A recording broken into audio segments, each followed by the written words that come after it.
3 up, 2 across, tap that play button 3 times, and walk through the archway into Dialogue Alley.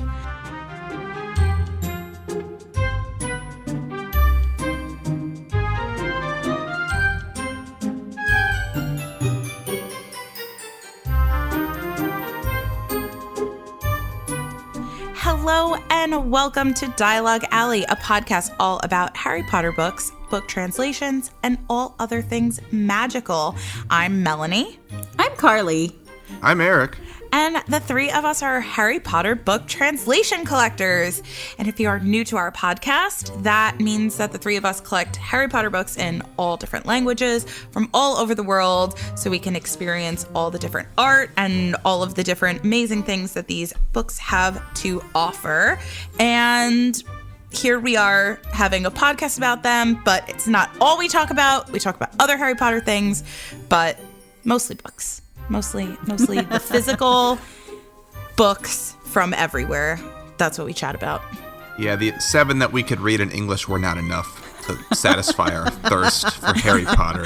I have a friend at work, and she is like classic Gen Z. Like anytime, like I'll make a reference to a song, she has no idea what I'm talking about. Like because it'll be like an old song. She didn't know the song "You Could Call Me Al" from Paul Simon. What? Like she had never heard of that song. That's a fabulous like little song. things like that. But we're talking about Harry Potter today, and I had to explain. She's like, "What do you mean the wand chooses the wizard? Like the wand like picks the person?" I was like this, my hands together, and I like had to close my eyes for a second trying to explain it to her, and she's like, "What do you mean you have like 700 books? Like aren't there only 4?" And I was like, "Oh my gosh, sweet that. summer Yeah, child. There's at least 7. Yeah, if you want the full set, there's 7. I think a lot of us get that though, where someone genuinely is like, "I have all the books." And you're like, "Me too." I just leave it at that. So I got that. Like, I was at a restaurant and I was wearing a Harry Potter shirt, and somebody was like, "Oh, I love Harry Potter so much. I have all the books, and they're all first editions." And I was like, I literally said, I looked at her and was like, "Man, I wish I did."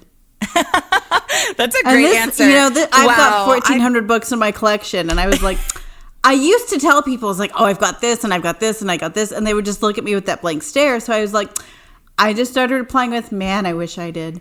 Well, wow, you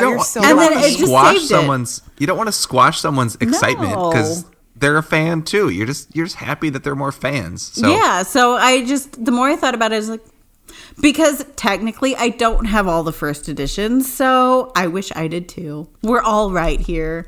It worked. I don't need to one up anybody. No. And that's not why we're here. We're not here to be like, we're not here to be braggy. We're not here to rub in people's faces. We're just genuinely so into these books, as in like, we love them as conversation pieces. We love them as artwork. We love them as, I tried to explain to her today, I'm like, it's like the Rosetta Stone. Like I have all of these different languages, and if you read them all over the world, they all mean the same thing, more or less. Right. How cool is that? It's amazing. It's amazing to me. Language is just such a cool thing. So these books are amazing. That's why we have so many of them. Not just 4 / what you meant to say was 7, Nicolette. But I can't believe she's like, aren't there like only 4 books? I'm like, no, Nicolette, there's 7. Not even a little bit. Not even. Precious. No. Sweet summer child. That's all I have to say. So that's my new response to like kind of that same thing. I wish I did love too. That. Yeah, I wish I had. I wish I had those books. Yeah, they sound. That and then they so walk great. away feeling, like they've accomplished things, and I know that we're great. Yeah. Well, at the very least, we can chat about all of these books on our podcast, and that could be our outlet to talk about all these nerdy books that we have, because we do all have so many of them. We have a little bit of news today, just like little newslets.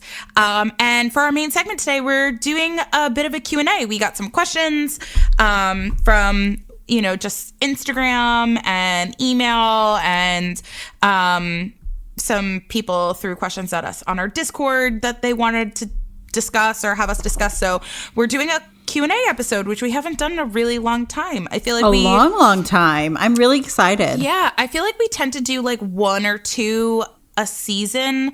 I think last season we only did one.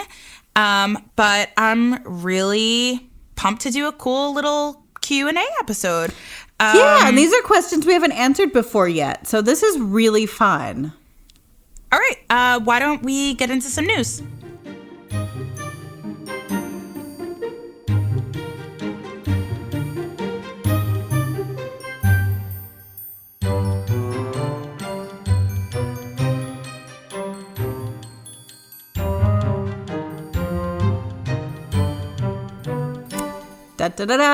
So the news is really cool. I'm actually really excited about the news. So I made a really cool YouTube video, which is why I'm really excited about the news, but that's not all. So the YouTube video that I actually made with Harrison, who he's been on our podcast. He's been actually he's pretty common on our Discord if you're in there. And he's a wonderful, wonderful addition to the Potterhead community. We adore Harrison. And we made a YouTube video together. We've known each other since 2017, 16, somewhere in there. We've been working on the Book That Lives project together. We've had a lot of fun. And we finally got to make a YouTube video together. And it's really fun. It's up on YouTube. And this is, out of all the videos I've ever made, this is probably the one that I am the most proud of, because it uses really neat technology. And actually, some of the people who make the glasses that we got to use really liked our video. They really liked our video. So we had a lot of fun doing it. I highly recommend it. It's just really, really fun. What's the video about, Carly? We are reshelving Harrison's bookshelves from like 1,300 miles away. I looked on the map. Salt Lake City to Austin is 1,300 miles away, according to the map. And I reshelved Harrison's bookshelves from 1,300 miles away using the glasses that Harrison was wearing on his head. So here, I will add some more details. Fabulous. Harrison is completely blind. Harrison cannot see. So it is very difficult for him to organize all of his books in his collection in like alphabetical order by language. And so with these cool glasses that he had, Carly was essentially his eyes and could see whatever he was like looking at. That's quotes, look with the glasses, which is cool. Awesome. And so he would hold a book up and Carly could tell him like where to put it or which book it was and what language, and he could sort it accordingly. Exactly. The funniest part, Carly, I think you say backwards. Upside down and backward, because a lot of his books were upside down and backward. A bunch, and it's hilarious. And like it's not. I know that you did it on purpose, like the way you edited it, because it was. No, it actually hilarious. Wasn't. Like I was going to put them all together, and then how it fell was literally how they fell. There was minimal. It was like, hysterical. When I started cutting out, because there was a lot of dead air time, and there was a lot of us just chatting that you couldn't hear him chatting. So we were just chatting back and forth. This took about 2.5 hours to do. And then once I cut out everything, how it fell was literally how it fell. I was going to try to put all of the upside down and backward together, and then it just turned out that so many were upside down and backward that it worked. There's one of them you're like upside and backwards, but I'm pretty sure it's this. Like you just said it anyway. Like I was like, oh, I know that one. But yeah, no, it was Mongolian, and Mongolian is so telling, right? Yeah. Yes. And yeah, you're like upside and backwards, but it's Mongolian, right? Like that's amazing. Exactly we what know I said. that. But like, I wanted him to know that it was upside and backwards, so he'd fix it up for himself. Right, yeah. Exactly. So, but we had so much fun. We giggled. It took about 2.5 hours to do, and we giggled most of the time. That's fun. Very fun. Well, and you too can giggle because you can go to Carly's YouTube page and watch this video. Yes. What other news do we have? We are having our very first giveaway over on our Instagram channel, or over on our Instagram, which we haven't done yet. We've talked about it a lot since like season 1, but we haven't done one yet. So we're actually doing our very first giveaway. We're very excited. It ends Tuesday of next week. So if you're listening to this episode on Monday when our episodes come out, because episodes come out every Monday, you have until tomorrow to enter this giveaway. And on our Instagram. Delightful. It's delightful. It's very cute. Head over to our Instagram and then you could see what the giveaway is all about. And our Instagram is at Dialogue Alley Podcast. And we'll have more. This is just the kickoff giveaway, but we'll have more because we like to do those anyway because we're fun people. I was just telling you guys that I had another thing that would be a really, really awesome giveaway, but I feel like I want to wait. Like a little bit longer for it, but it's something that would be amazing for a giveaway. I'll tell you guys off air what that's going to be. It'll be a surprise. Excellent. And Melanie is actually got something really neat coming up. You want to tell us about it? Yeah. So this episode comes out on Monday, right? I'm talking about like future, but in the past. So yesterday, I'm going to have recorded an episode on Alohomora, which is in the MuggleNet family of podcasts. So Alohomora is another MuggleNet family podcast because Dialogue Alley is a MuggleNet family podcast. So I'm going to be recording. They're doing a chapter by chapter. So we're going to be doing a review or deep dive into a chapter in Sorcerer's Stone. I'm really excited to go on their podcast, kind of like see how they do their thing. And that episode's going to be airing in December. Keep an eye out for Alohomora's episode on the Nicholas Flamel chapter because I'm going to be on there. I'm so excited. We'll tell everyone to watch. Or if you want to like start listening to Alohomora, if you've never listened to that show and you want like more deep dives into each chapter by chapter of the books, check that out so you can be caught up by the time Melanie's episode comes out. There you go. Yep. I'm pumped about that. The other thing that I'm pumped about, I'm just going to go right into it, is my TikTok. Guys, I've mentioned my TikTok like a few times on here, and I've been very like dabbly with TikTok, but lately I've been trying to post a video on TikTok every day. Typically I do share them to my Instagram as well because I'm very Instagram lazy and I work smarter, not harder. So I just post to TikTok and then share to Instagram. But some of my videos are like starting to pick up like quite a bit of views, which is really cool. And it's mostly Harry Potter book content that I post on there. So it's been a lot of fun. So if you're on TikTok, follow me on TikTok. It's really fun. We share it on our Dialogue Alley Instagram page. Her TikToks are really fun. I highly recommend you go follow her. Thanks. And the Harry Potter collection on TikTok as well. So across the board, that's where you find me. But I'm just having so much fun posting on there. And I love when I post something and then someone will comment being like, oh, wait, do you have this book? Or can you show what every book of this looks like? And then I could post another video of that. Yes, I can. I'm like, yeah, actually, I have it in every... Oh, I almost dropped you guys. Sorry, I keep like leaning on the cord and then you guys fall over. I'm so sorry. Sorry to do that. I think that's great. I'm actually thinking about making my latest YouTube video a TikTok because it was pretty fun with the upside down and backwards. I just have such a good time on it. Like I do the little trends with all the like funky songs and it's so fun. I just am having a blast. The last two videos that I have been really fun. I highly recommend you go watch her. She's always fun. Thanks. Yeah.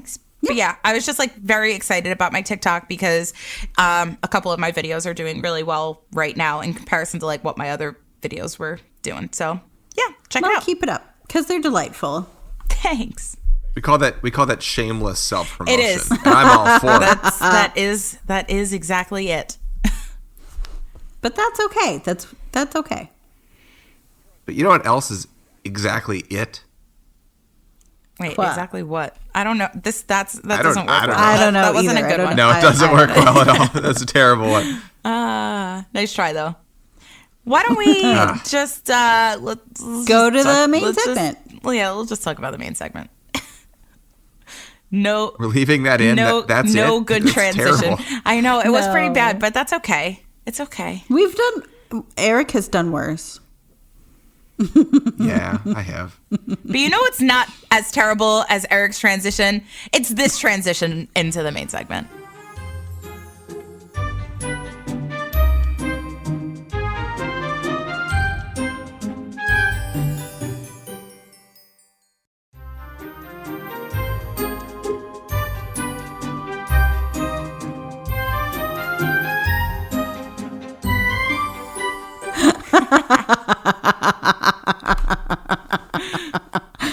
Yes. So for our main segment on this episode, we are going to be answering some listener mail, or owl post, if you will. Ha ha ha.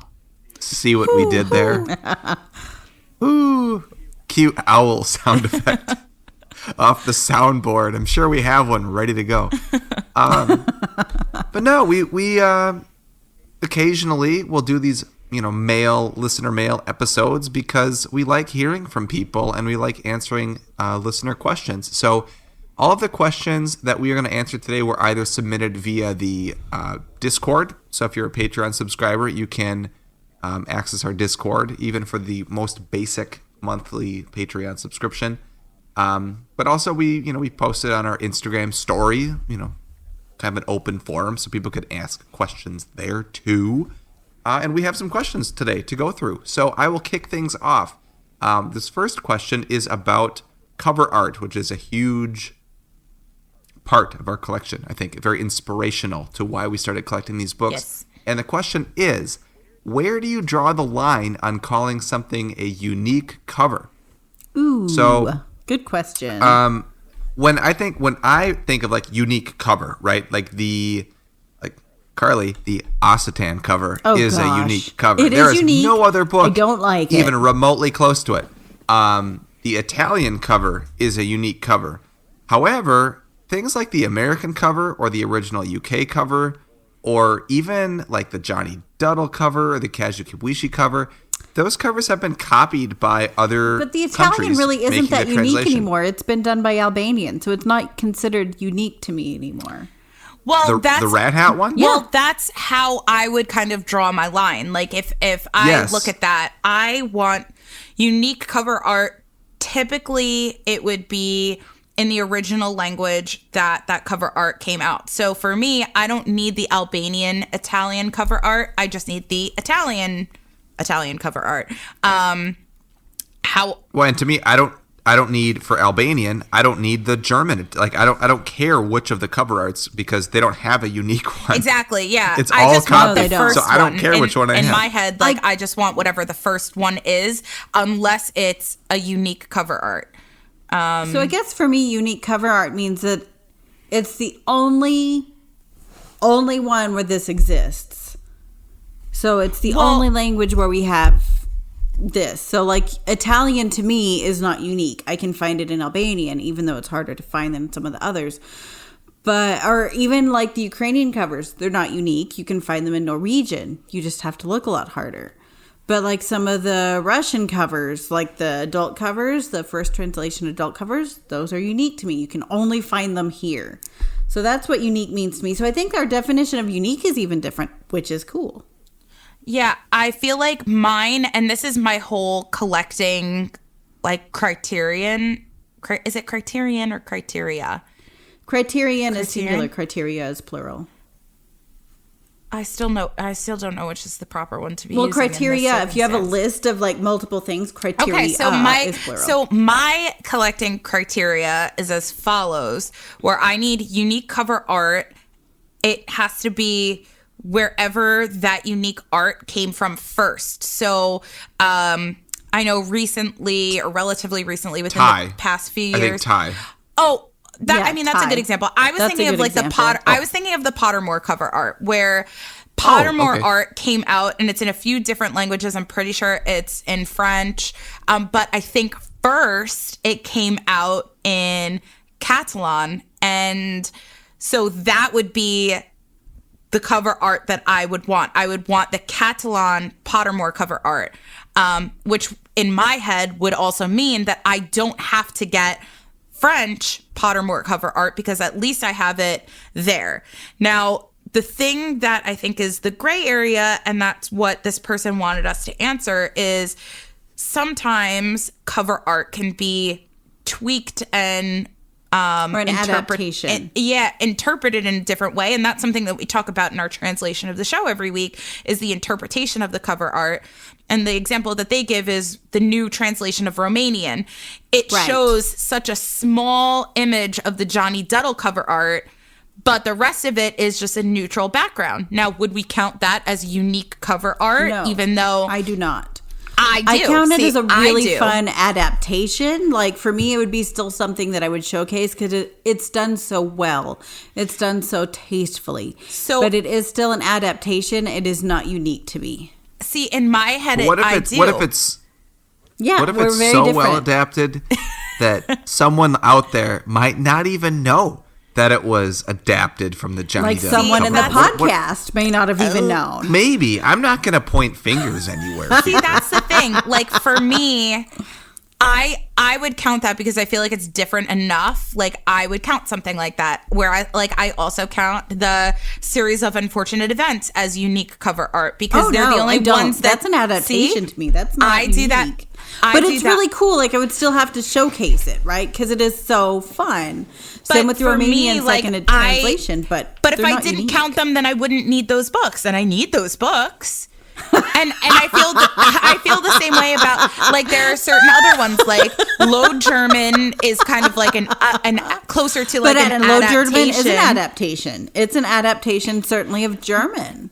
Yeah, like Low really German in comparison to German, is a totally different text block. Like, the title is De Wunderstein, which German is very different. This is like a big debate. This is like a very serious debate because for me, I would count it as unique art, which is why I would need book 2. Because for me, I need complete. They're not. Wow, I know it's a different. different language. It's a completely different language. Like, Low German, I know is completely different from German, but I have Low German in books 1 and 2 because I consider the Low German cover art to be unique art. It's not the same as the German cover art. See, I bought Low German simply because it's a different language, not because to me, it's an adaptation. I don't actually need the art. I've got the art because I have the art in Albanian. I have the art in German. So I don't need the art. And to me, it's an adaptation. So I don't need that, but I need the language because Low German. So when I was studying German, my German teacher was like, we can't talk about, Plattdeutsch. We don't like Plattdeutsch. Plattdeutsch is terrible. And then I found that there's a Plattdeutsch German. Language, though. But I am. Like, that's the whole reason I bought it, is because it's Plattdeutsch. And Plattdeutsch is, like, delightful to me. That's the whole reason I bought it. But we're talking about cover art. But I am. Like, I'm going into, like, I don't need the cover art. The covered art is an adaptation. I need the language. Okay, so I need to collect it. I need to collect Low German books 1 and 2 because I think that they're separate cover art. Carly needs to collect Low German, all of the books, because it's a separate language. Right. Very different. Like, I like the cover art, Melanie, and I think it's fun. I think the art's different enough. Right. No, it is not. My other example, like Valencian to me, even though it is the Thomas Taylor original UK cover art. We've mentioned this a few times on previous episodes. The color palette on the surrounding kind of like blocks of color, vastly different than the traditional, primary colors that they went with in the UK Bloomsbury edition. Right. However, also, it is, in my opinion, the Thomas Taylor art that shows the most of the original image. Like, if you hear any of his recent interviews on any number of shows, he talks about how the image was much bigger originally, and they cut it like really close for the Philosopher's Stone book. But in the Valencian book, you can see more of the art than you can in any of the other versions. Okay, so here's the thing. Valencian only came out in books 1 and 2, correct? Yes. Correct. Okay. For me, I wouldn't count Valencian as unique cover art because book 2 is like not different enough. It's not different enough, but book 1 to me is because the colors are different. Book 1 enough. Anyway in my list because I need book 1 to have all of the translations. This is a big debate. What a big question. I thought book 1, not because the cover art, it's an adaptation, which to me doesn't count, but it is a slightly different text block, different publisher, so it's again the language that sold me on it, not even the cover. But like, what about like even though the language itself really isn't that different, it's very similar to Catalan. Luxembourgish, I feel like Luxembourgish has a big Luxembourgish is very different, like linguistically. Like if I'm going to talk about I don't mean linguistically. Exactly. We're not talking about the question. To me is an adaptation. It doesn't count. I wouldn't buy it on the cover. Right, but the question is, where do you draw the line on calling something a unique cover? Well, not like that's what I'm saying. Like, for me, unique covers are it's the only place it exists.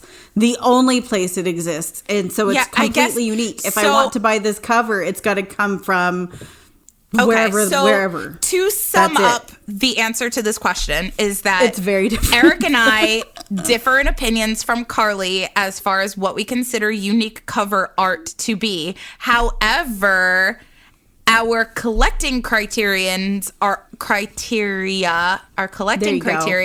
all very different. Erik only collects book 1 and hodgepodgey things.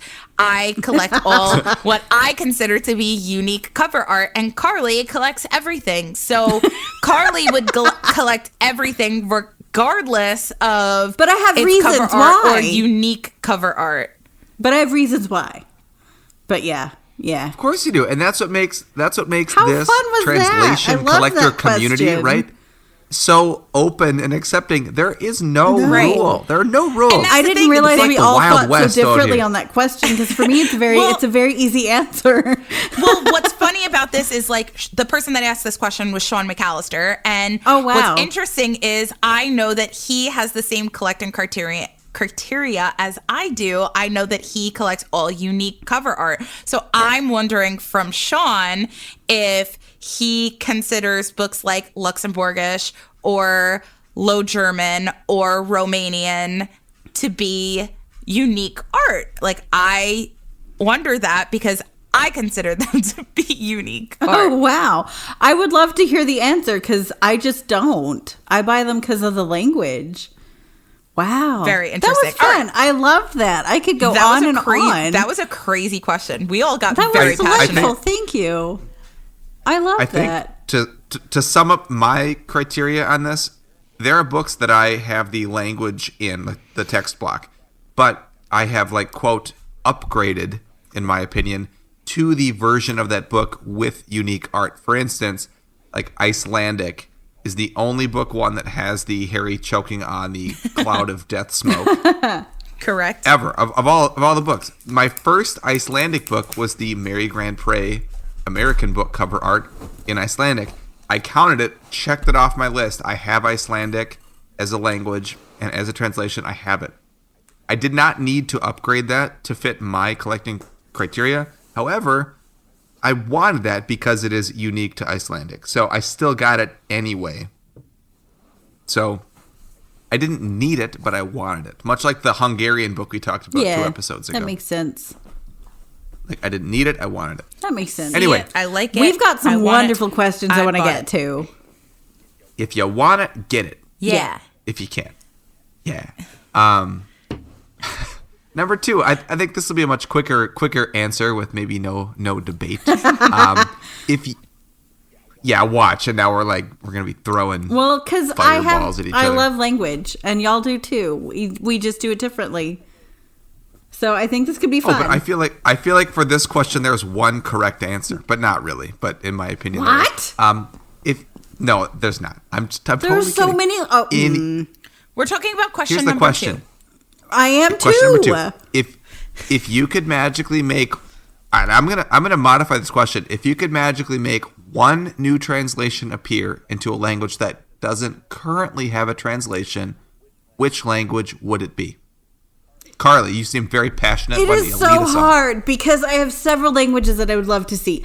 I would love to see Igbo out of Nigeria. I'd love to see Yoruba out of Nigeria. I'd love to see Pick one. Otherwise, we're not going to have anything to talk about. Dine. I would love to see Dine, which is an indigenous language here, and I would love to see like Wolof. I just can't. I'm done. Those are the 4. That's it? Those are your 4? You told me to stop. I could keep going. You to pick one. You still said 4. We told you to pick one. You still said 4. But they're beautifully 4. And they use different alphabets. Use different alphabets. That is what is so cool. Well, absolutely. Well, all of us, I agree. All of us would want 30 more languages translated, right? Like, I but can't. This so question those is are the ones that I'm vying one. for, and I'm pretty sure that at least Somali perhaps has I would love to see Somali, Igbo, Yoruba, Navajo.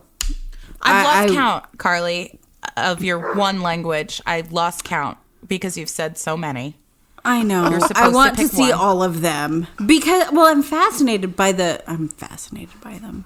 I can't choose. I'm sorry, but those are my 4 for the one. You said more than 4. Go ahead, Eric. Tell us your language. Swahili. Melanie, what's yours? Elvish. There we go. I love it. Oh, that's a good one. I've said that all the time, like all along. I would love to see Elvish. Elvish or Klingon, I think would be good. I think Swahili, just because there are so many Swahili speakers, and I don't know if that means there are not Swahili readers, but Swahili that is like is the one also a language language I would love to have, and I am pretty certain there's at least an unauthorized Swahili running around, probably an authorized Somali running around too. If I did, I just don't know. I haven't heard of them, but I wouldn't be surprised. Well, there probably is, but I feel like a lot of people I know that travel to like Kenya are like, well, should I look for a book in Swahili? And I'm like, there isn't one. Not yet. They're like, not what? yet. Not yet. So Swahili's my answer. Elvish for Melanie. Elvish. 9, 10, 11 for Carly. I only said 4 or 5. No. Okay.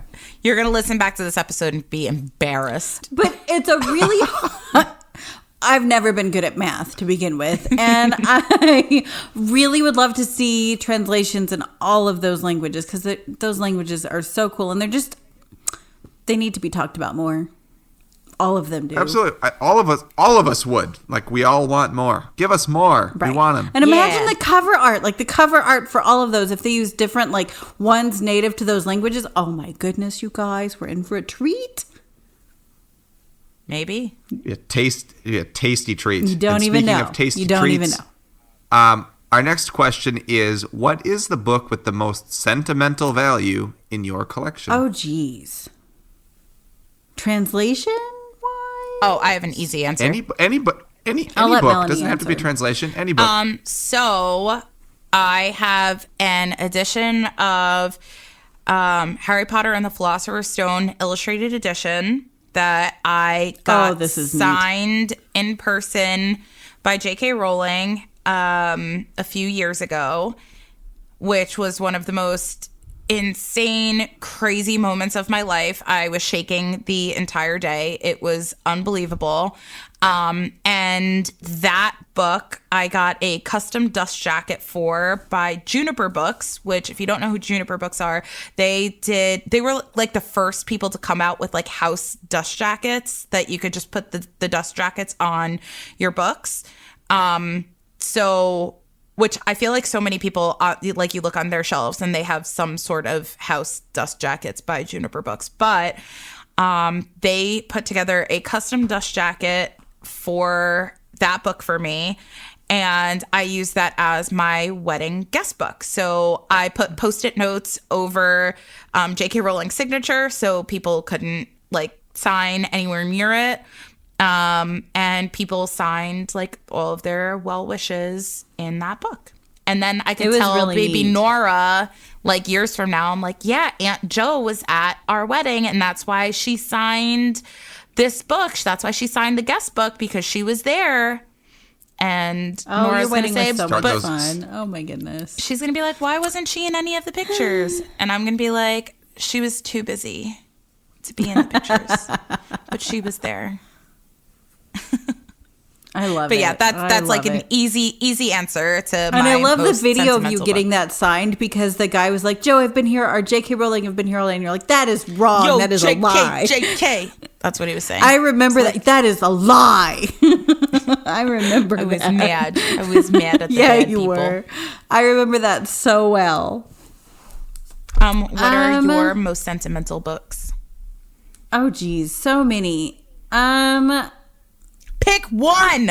I know, right? I would say, honestly, my Greenlandic translation, because Greenlandic was my heartbreak book. I went through 3 different almost attempts to buy, and they kept falling through, and then finally it worked out.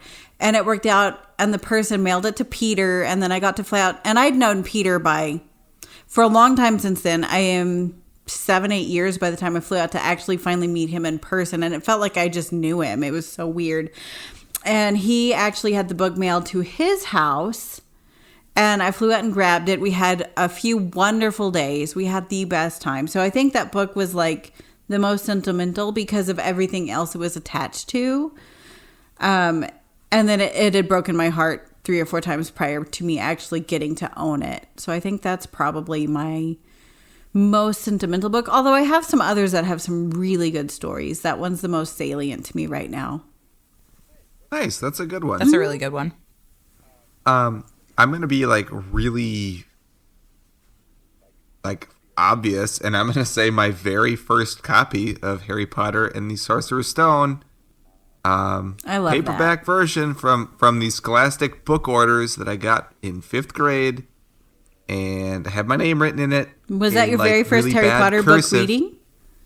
Yeah, that was it. That was the one, and it's like on its last leg. It's like I'm peeking at it. I don't know. Melanie can see it. I'm peeking over at it. I mean, the pages are yellow. The thing has been read tons of times. What print is it? The spine is like falling apart.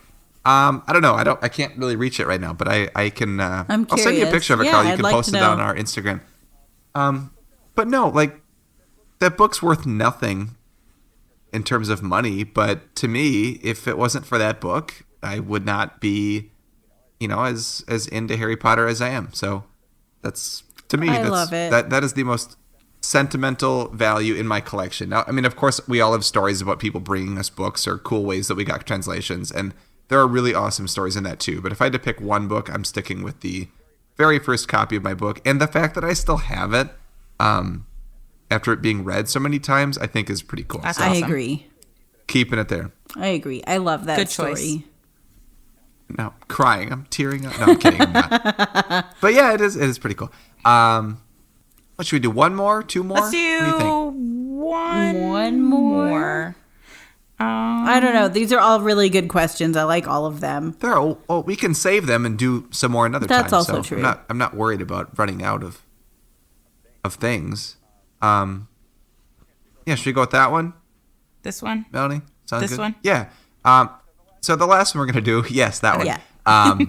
It is, what is the craziest thing you've done to obtain a book in your collection? And were you successful? And remember, this is not an explicit podcast.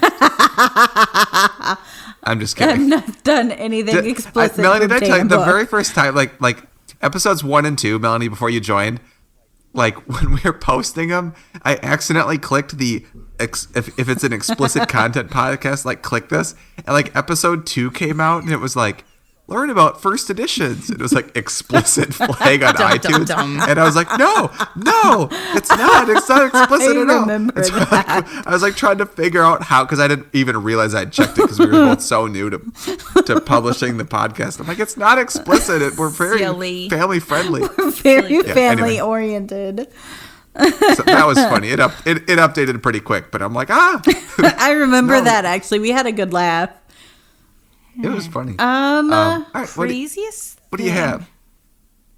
I don't know. Someone else go first. I have to think about it. I have one. I have a pretty good one. Go for it. So when Bosnian used to be really hard to find, there were a couple years, like maybe 2 years, 2 or where that 3 book years was that just Bosnian gone. was nowhere. It's gone. It was one of my very last translations to get I all of remember. them for book 1. And Carly was telling me about how like she and Peter just had a bunch of them, and so many, in fact, that they had like giveaways. Yeah, where and they we just gave away a giveaway. That's one of the things I did when I went to Chicago the first time, is we gave away a Bosnian.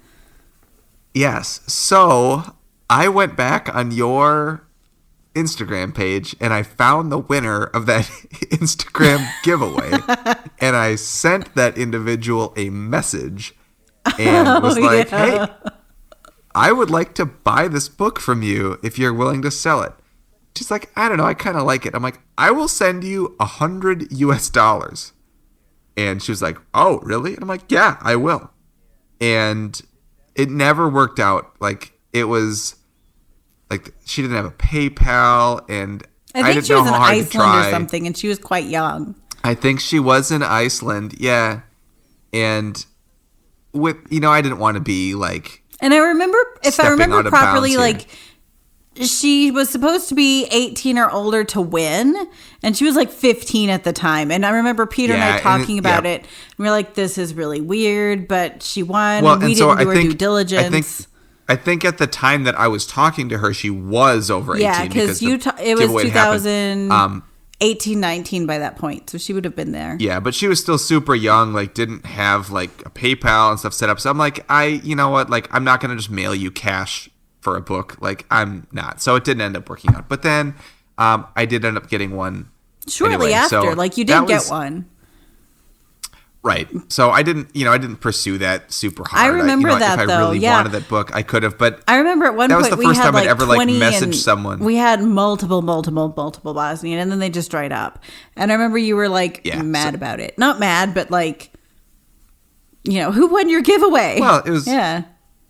But I know. Well, it was kind of frustrating. So yeah, that was it. Messaging. So I guess you could title that "Messaging a Completely Random Person That Was Excited for Winning Something to Be Like, hey, I'd like to buy what you won." It's not a bad question, quite frankly. You never know what they're going to say. You never know. And it turned out not to work out. So I was like, that's fine. Didn't worry about it. Yeah. I mean, I have a very similar story, and it wasn't about a Harry Potter book, but it was about a Harry Potter thing. Because I feel like none of them, I don't really have like crazy things. Like, I've like posted on Reddit, messaged people on Reddit. Your Reddit has worked out really well. Reddit has been very good to me, and with certain books. I've gone to certain countries and gone up and down like streets and learned how to say like, where's the nearest bookstore in a bunch of different languages, because like that's all I cared about. But none of them are like really crazy, but very similar to Erik. When I found out I was pregnant, I obviously needed to do a Harry Potter nursery for the baby. And Pottery Barn had the year before come out with all of their like Harry Potter nursery items. And I remember what you're talking about. And I found the Buckbeak rocker. Yes. And, like the Buckbeak rocking horse. And like, I needed that. And I looked everywhere for this rocking horse. It's sold out everywhere. Like there weren't even ones available like on eBay or on any of these other websites to purchase. They just don't exist. People have them and they're heirlooms, so people keep them. And I searched the hashtag Buckbeak rocker on Instagram, found someone that had one, messaged them and said, like, just had one of those like, hey, out of the blue, like, it looks like your daughter has grown up like a little bit, like if she's not going to use this rocker anymore, like I'd love to buy it from you. And she sold it for me at the price that she bought it. Shipped it to me. She was actually in New York. She was in like upstate New York. So I was going to like meet her halfway to pick it up, but she ended up shipping it, which costs like a crazy amount of money because this thing is like big and heavy. But didn't care. And Nora is obsessed with this rocker. Like she plays with it and absolutely loves it. So it's like was such a necessary purchase. And then now it's going to be an heirloom in my family. So it wasn't a crazy thing that I did for a book, but it was a crazy thing that I did for a Harry Potter thing. Like, you don't have anything to lose. That's, I feel like the moral of the story is like, what have you got to lose? What did they say? No. Well, right. And that's exactly. And that's why, like, I normally don't just message random strangers. That was never something I'd done. And then it was like, oh, she's really like just graduated high school. Like, I don't need to try this hard. But yeah, but it was weird. Like, hey, I saw you have this. I want to buy it from you. Like, awkward. Like, if you're willing to sell it. Yeah. I think for me, like she said maybe, and then she said no, and I was like, okay, I don't need to pursue this. And like, luckily, Melanie, like, she said yes for you. That's awesome. Yeah.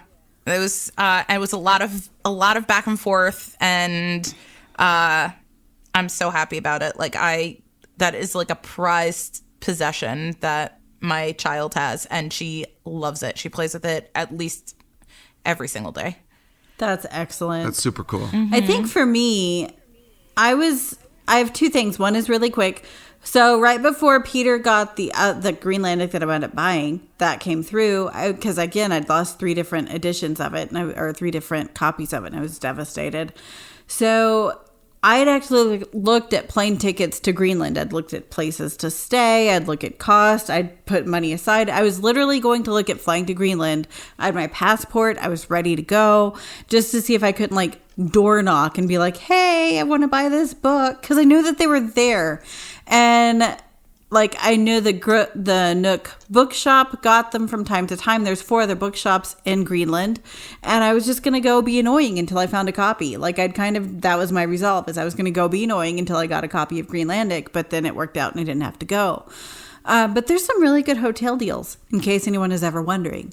And then I found out like how I got my Gujarati was actually someone who I met. I helped him sell his Greenlandic copy, which is weird, on eBay.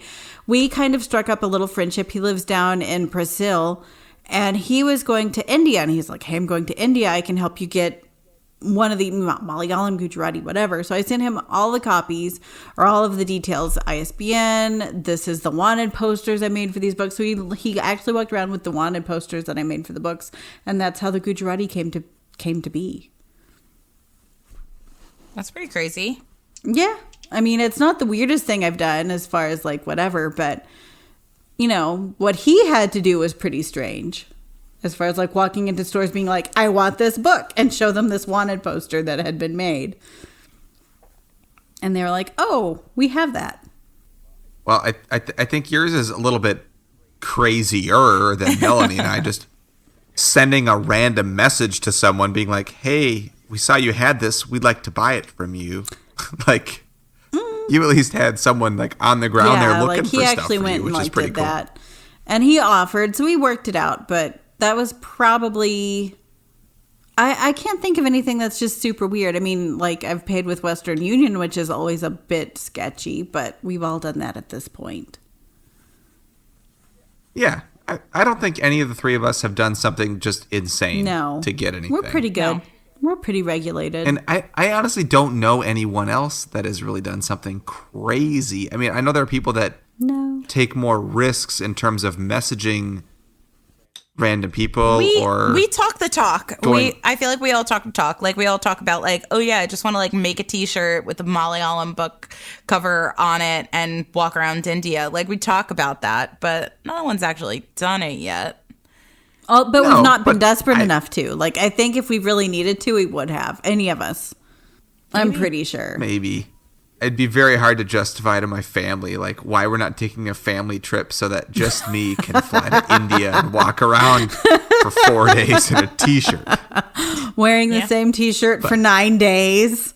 But it is hilarious to me that multiple collectors before we even talked to each other had a thought like that. Oh like, yeah, we've all talked about going to Greenland, hold a sign or wear a shirt or something. Yeah, we've all talked about doing that, going to like different states in India and Greenland and Nepal, Asturia. We've all talked about doing that.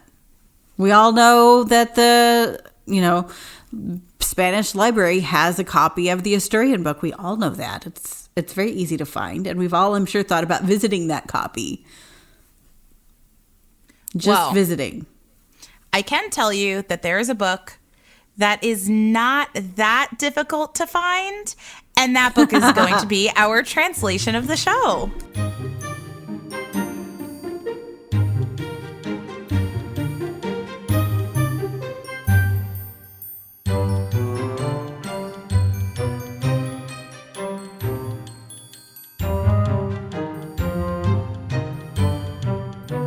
I picked this book as the translation of the show because every single time I look at this book, I just am more and more obsessed with it.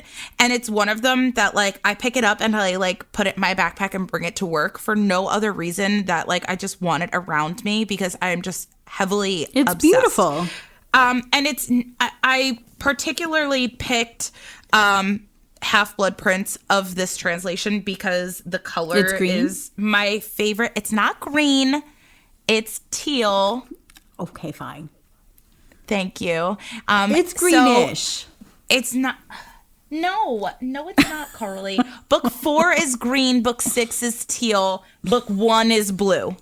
I'm watching both of your faces, and I love you both. They're great. I'm like turning around, looking at the books to make sure. Okay, so the book that I'm talking about is the Danish paperback of Half-Blood Prince. So, what is super special about this book, and we'll talk about this more in the tots, but the side edge of these books are all black, which is this is one of my favorite Danish series is this one. I love this series of Danish books. But like this particular book, like because it's teal, is just like it's gorgeous. But we will talk a little bit more about that when we get to our tots. We have discussed Danish in the past. Actually, the last time it was a translation of the show was like the 3rd episode of season 1, something crazy like recent. that. Yeah. Way, way, way long ago. But even though this is a different book, it is the same translator and publisher. Do you want me to say them? I'm going to have a hard time if I say them. Okay, but I'm going to try. The translator is Hanna Lutzen, and the publisher is Glildendale. Très bien. Okay, so that's close enough. And just to tell you guys a little bit about Danish, it is a North Germanic language, and it's spoken by about 6 million people, primarily in Denmark. But it's also spoken in Greenland, which we were just talking about. Pretty cool. Yeah. So cool. It is also spoken on the Faroe Islands, in northern German region. But there are also some Danish-speaking communities in Norway, Sweden, the United States, in Canada, Brazil, and Argentina. How cool is that?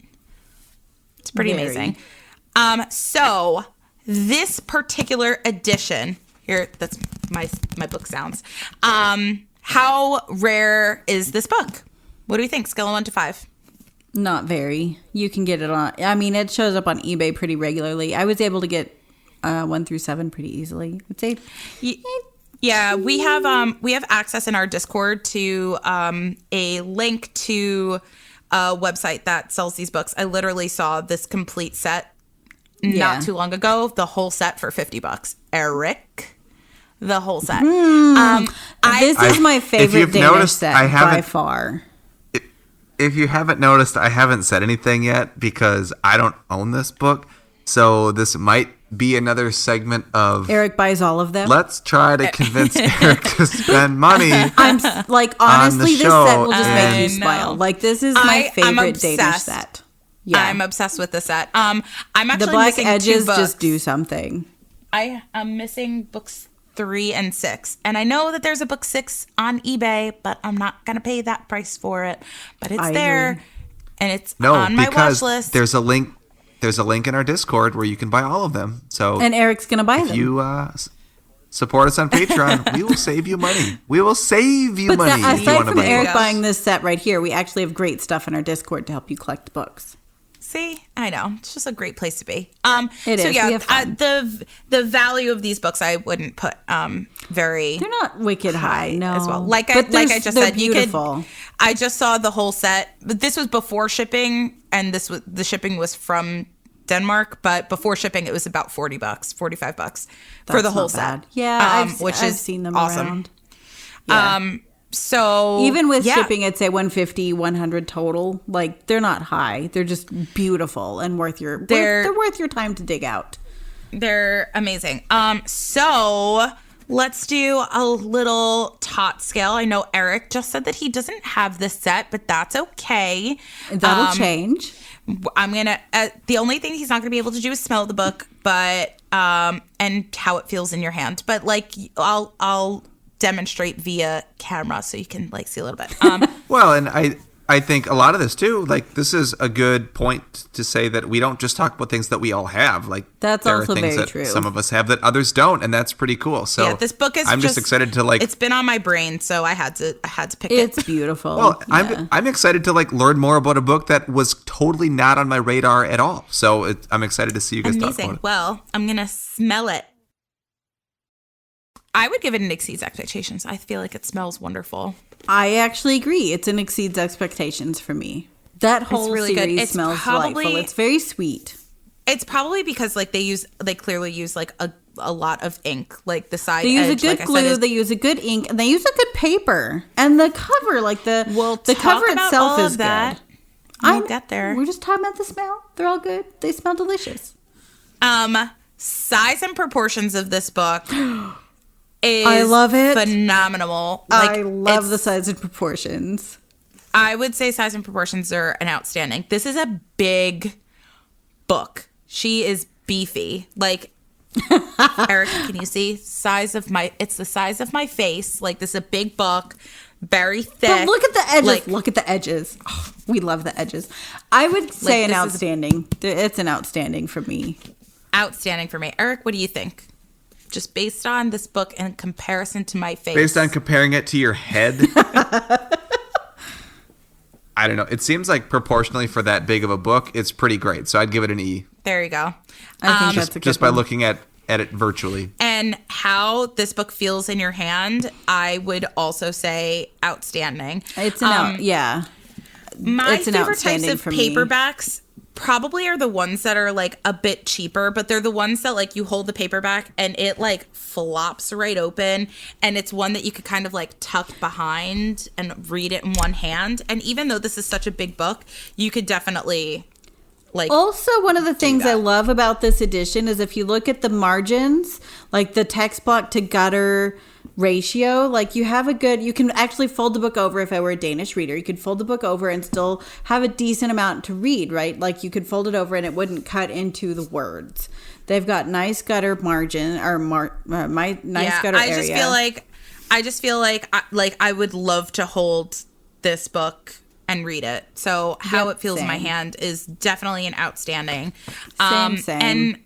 And I feel like that goes a lot to do with the quality of the book. I mean, it's clearly the spine is very well put together because you are able to flop it open. You're not going to crack the spine. The cover itself is durable, but it doesn't really crease. No, it's very well done. It's a stout cover.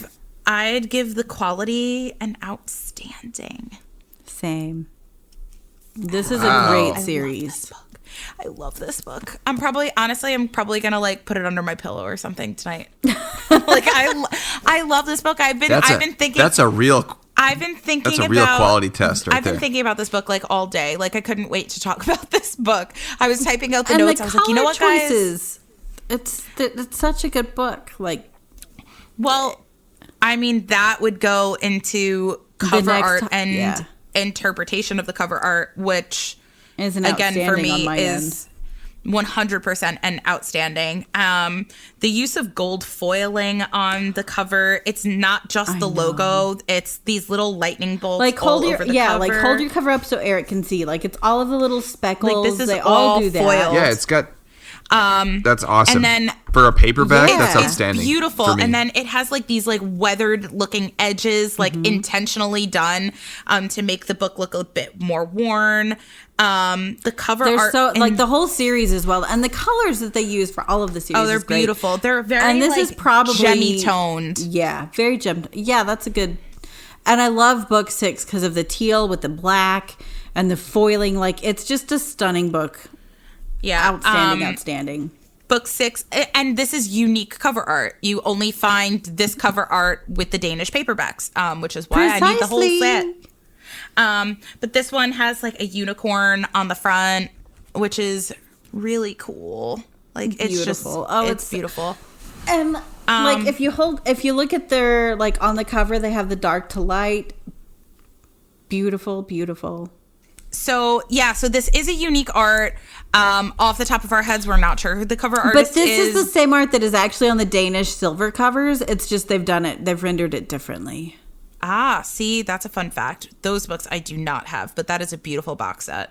And so technically, if you're only doing original art, you only need these. You don't need the silver hardcovers. But I would consider the silver ones different. But they're not unique. They're silver.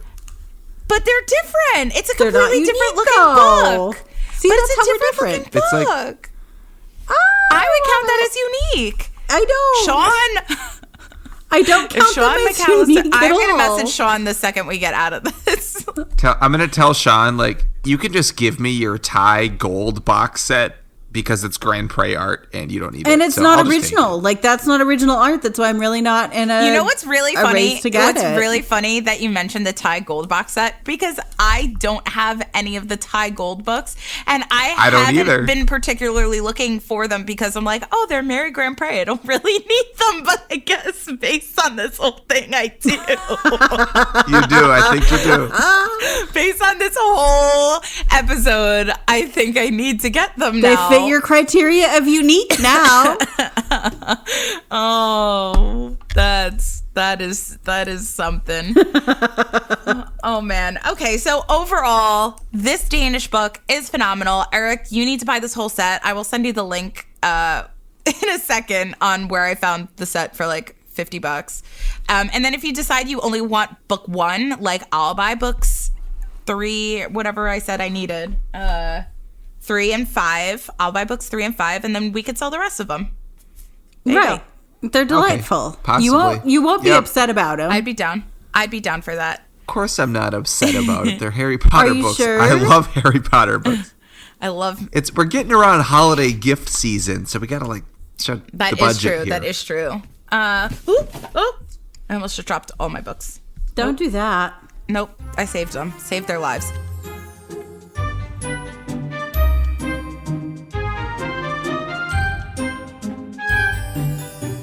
Is all the time that we have today on this episode of Dialogue Alley. And if you would like to get in touch with us, you can find us on Instagram. You can find Carly at All the Pretty Books, Erik at Nocturne Erik, or you can find me at the Harry Potter Collection. You can also find this podcast at Dialoguealleypodcast. That's where you're going to find pictures of these books, but also that's where you're going to find this giveaway, which you have until tomorrow to enter, which is pretty awesome. You can also get in touch with us by sending us an email, which is dialoguealleypodcast@gmail.com. You can reach out to us on Twitter, which is dialogue_alley, or you could go to any of our various websites. Carly's website is alltheprettybooks.net. Mine is theharrypottercollection.com, or you can go to our website for this podcast, which is dialoguealley.com. We also have a brand new Facebook page for this podcast, which, you guessed it, is Dialogue Alley on Facebook. Mind blown. Crazy. And you can also, if you are on TikTok, you can follow me on TikTok at the Harry Potter Collection. Another big thing that you guys can do for us is you can leave us a review on any of the podcast hosting locations that you listen to this podcast on. We got a really cool review from the Nintendo guy that I'm going to read for you guys. And that's going to be something that we're going to do every so often when we get a new review, is read them and shout out the people that give us the reviews. So this one said, it is a Harry Potter podcast that speaks your language, a wonderful podcast with knowledgeable hosts that go into detail about Harry Potter book translations and general Harry Potter merchandise collecting. If you love and you collect Harry Potter, this is the podcast for you. So that was so nice. Thank you so much, the Nintendo guy. And to sum everything up about this podcast, you can also find us on MuggleNet, because this podcast is a MuggleNet family podcast. So you can go to MuggleNet and go to MuggleNet Family, and Dialogue Alley is under there. And you can look forward to more stuff from us on MuggleNet in the future. So that is really cool. That's one way that you can support us. So you can leave us reviews. You can find us on MuggleNet, and you can also support us by joining us on Patreon, and you do that by going to patreon.com/dialoguealley. We have a bunch of different tiers. We have a lot of cool things that we offer, including our Discord, which we've mentioned a bunch of times on this episode, as well as bonus episodes, bonus content. Pretty sure you get an extra entry in our giveaway if you are a Patreon member. So that sort of thing is pretty cool. So yeah, lots of different ways that you could support this podcast. And as always, you could just support us by listening to us. We love when you guys listen to us. That's pretty great. That's why we do this thing. But with all of that mishigas, now it is time to walk back through the archway and into our daily lives, and we will catch you next time. Bye. Bye. See ya. Did you say bye, Eric? Yeah. Oh, I didn't hear you say bye. Bye again. I didn't hear you. Bye. Bye. Farewell. Oh, bye. Goodbye. Bye. Bye. Bye.